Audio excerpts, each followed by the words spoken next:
Do you ever feel like you're constantly running on fumes? Like you're pushing harder and harder, but the finish line just keeps moving further away? In today's world, there's so much pressure to always be on, always achieving, always hustling.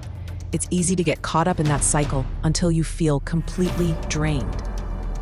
But what if there was a way to navigate challenges, bounce back from setbacks, and thrive without sacrificing your well-being? What if you could build strength not by pushing relentlessly, but by learning to recover and adapt? That's what we're talking about today.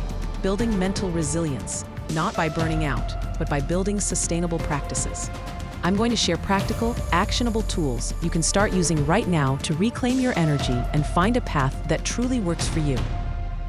We'll define what resilience really means, understand why burnout happens, and then dive into 5 powerful tools to help you build strength without depletion. My hope is that by the end of this, you'll feel equipped and empowered to face life's demands with more energy and less stress. Let's start by redefining resilience. It's not about being unbreakable or having an endless supply of energy to just power through everything. That idea is actually part of what leads to burnout. True mental resilience is about 2 key things: adaptability and recovery. It's the ability to adjust effectively to change, challenges, and uncertainty. And crucially, it's the capacity to bounce back after experiencing stress or setbacks. Think of a rubber band. You can stretch it and it handles the tension. But the resilient rubber band is the one that returns to its original shape after being stretched, ready for the next challenge. It doesn't stay stretched thin and brittle. The myth of just pushing through tells us to keep stretching without ever returning to shape. This constant tension without recovery doesn't build resilience. It creates chronic stress, and chronic stress is the fast track to burnout. Imagine Sarah, a dedicated teacher. She loves her students but faces overwhelming workloads and pressure. If she believes resilience means working late every night, skipping breaks, and ignoring her exhaustion, she's not building strength. She's depleting her resources, making her less able to handle future challenges, not more. Burnout isn't just feeling tired, it's a state of emotional, physical, and mental exhaustion caused by prolonged stress. It happens when the demands placed on you consistently exceed your ability to cope and recover. When you're under chronic stress, your brain is constantly in a state of alert. This wears down the prefrontal cortex, the part of your brain responsible for things like focus, decision-making, emotional regulation, and problem-solving. Your cognitive functions become impaired. Think of your brain like a muscle. If you work out a muscle intensely every single day without rest, it doesn't get stronger. It gets injured and fatigued. Your brain needs periods of rest and recovery to function optimally and build resilience. Understanding this link between chronic stress and brain function, which is explored in fields like neuroscience and therapies like CBT, highlights the importance of proactive care. Preventing burnout isn't a luxury. It's essential for maintaining your cognitive abilities and overall well-being. The key to preventing burnout and building genuine resilience lies in prioritizing rest, recovery, and setting healthy boundaries. It's about working with your brain and body, not against them. Now let's get practical. Here are 5 actionable tools you can integrate into your life to build mental resilience while actively preventing burnout. These aren't quick fixes, but sustainable practices that build strength over time. Tool number 1, name what you're feeling. This is about developing emotional granularity. Instead of just saying, "I feel bad" or "I'm stressed," try to identify the specific emotion. Are you frustrated, overwhelmed, anxious, disappointed, or something else? Being specific helps you understand the root cause of your feelings and makes them less overwhelming. It allows you to choose a more targeted coping strategy instead of feeling lost in a general cloud of negativity. Simply labeling an emotion can reduce its intensity. Tool number 2, prioritize daily recovery. This is non-negotiable. Just like an athlete needs rest days, your mind needs recovery time every single day. This isn't about waiting until you're exhausted, it's proactive.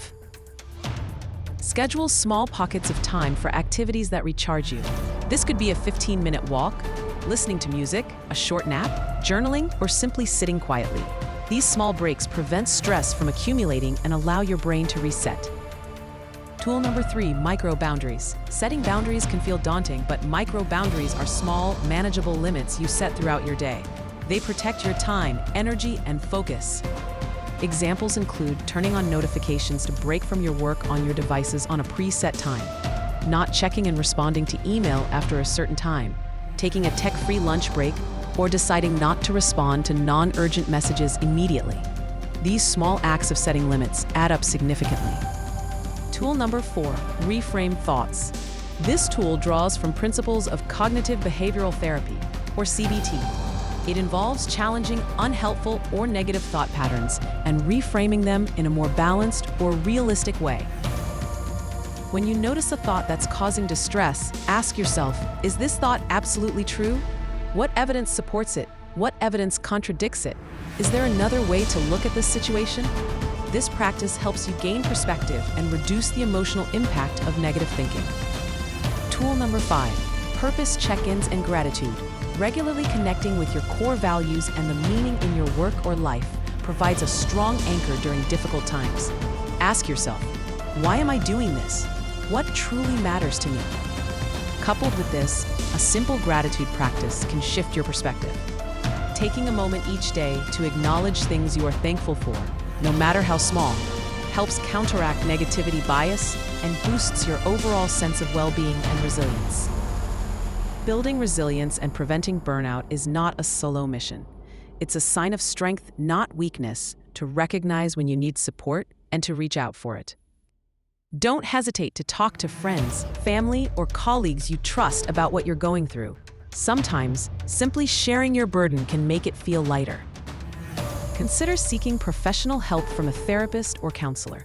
They can provide tailored strategies and support for managing stress, building coping mechanisms, and addressing burnout. Exploring support groups or online resources can also connect you with others who understand your experiences.